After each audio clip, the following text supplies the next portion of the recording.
안녕하세요. 프로그램별 영상입니다. 해당 영상은 상단 유튜브 버튼을 누르면 시청 가능합니다. 거래처 정보 관리에 대한 영상이고요. 거래처 정보는 기준 정보 중에서 가장 중요한 정보 중에 하나죠. 제품과 더불어서요. 입력하는 법을 알아보겠습니다. 처음에 입력하실 때는 위에 이제 비나면이나 추가 버튼을 누르시고요. 해당 내용을 채워주시고 저장 버튼을 누르면 됩니다. 거래처 코드는 여기서 입력하시면 되고요. 이 코드는 자동으로 대문자로 변환되고 영문자와 숫자 이렇게만 입력 가능합니다. 그렇게 입력해 주시고요. 내용 입력하면 되는데 기존에 입력된 걸 한번 보면 뭐 이런 식으로 대표자 명이라든지 법인 번호, 사업자 번호, 뭐 업태라든지 주소 이런 정보들 쭉 넣으시면 되고요. 그리고 사용 여부가 있는데 이 사용 여부를 따로 둔 이유는 이 거래처를 한번 사용하게 되면 그러니까 매출이라든지 주문이라든지 아니면 생산에 이 거래처를 쓰게 되면 더 이상 이 정보는 해당 위에 있는 요 삭제로 완전 삭제를 할 수가 없어요. 하지만 계속 조회되는 건 좀 안 좋을 수 있죠. 과거에 이미 거래가 끝난 거래처가 있을 수 있으니까 그때는 사용 여부를 미사용으로 돌리면 더 이상 어디에서 조회되진 않습니다. 그러니까 팝업 같은 데 조회되진 않아요. 그리고 여기 기본 정보에는 그냥 이런 정보들이 있고 사실 중요한 거는 뒤에 있는 이 거래 정보 탭인데 여기요. 이 거래 정보에 보면 이런 내용들이 있어요. 어떤 내용들이냐면 이 담당 사원을 등록하는 게 있는데 요거 담당 사원이 있으면 입력을 해 주십시오. 요게 뭐냐면 담당 사원을 등록하면 이 거래처의 담당자가 그러니까 자사 담당자죠. 누구냐지를 지정하는 거고요. 요걸 지정을 해 놓으면 요 담당자의 또 부서가 있을 거 아니에요? 뭐 부서별, 거래처별 매출 현황 같은 게 나올 수가 있습니다.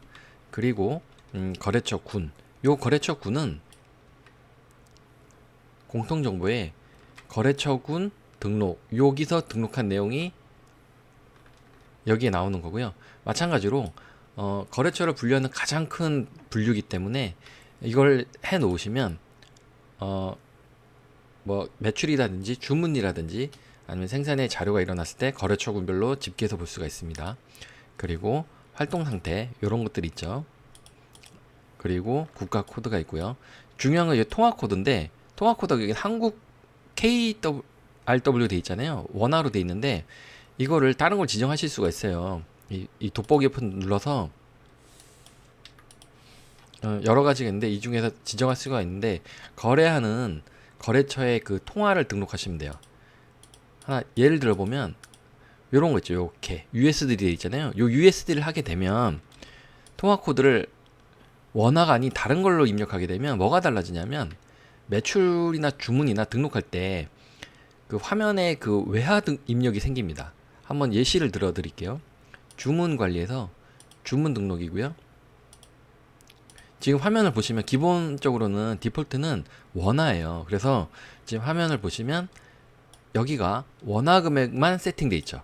원화 금액만 있어요. 수량 다음에 단가, 공급가, 부가세에서 원화 금액만 되어 있고요. 그런데 여기서 그러니까 만약에 이 런던 바게트 같은 거는 통화가 지금 원화잖아요. 얘를 복사를 해서 거래처 코드를 놓게 되면 변화가 없죠. 여기 아래 항목에 보면 변화가 없어요. 자, 그런데 이 오라클은 통화 코드가 USD죠. 얘를 코드를 복사해서 복사하셔도 되고요. 여기 팝업으로 선택하셔도 돼요. 둘 다 똑같고요. 복사를 해서 탭을 하면 보시면 방금 전엔 없던 이 외화가 생겼죠. 그리고 해당 8월 21일에 해당하는 환율도 가지고 옵니다. 이런 식으로 바뀌어요. 그래서 외화 처리가 가능하게 됩니다. 이 외화는 화폐 USD로 나오는 거죠. 그렇기 때문에 거래처에 따라서 해당 거래처가 어떤 통화를 사용하냐에 따라서 세팅을 여기서 해주시면 됩니다. 그리고 여신 체크 여부. 지금 요 미사용이 되는데 만약에 이걸 사용하게 되면 여신을 넘기게 되면 매출이 안 쳐져요. 여신은 여신하는 항목에서 자세히 설명드릴 텐데 간단하게만 말씀드리면 영업정보 시스템에 여기 채권 관리가 있어요. 채권으로 여신은 늘리고요. 매출이 발생하면 미수금이 발생하죠. 그리고 수금을 등록하게 되면 다시 미수금이 까이죠. 이런 걸 종합해서 미수 계산을 하게 되고요.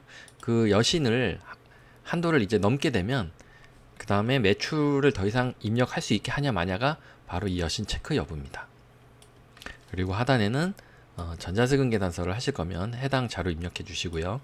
그리고 거래처에 어떤 자료가 있을 경우는 첨부 파일을 등록을 해 주시면 됩니다. 이상으로 마치도록 하겠습니다. 감사합니다.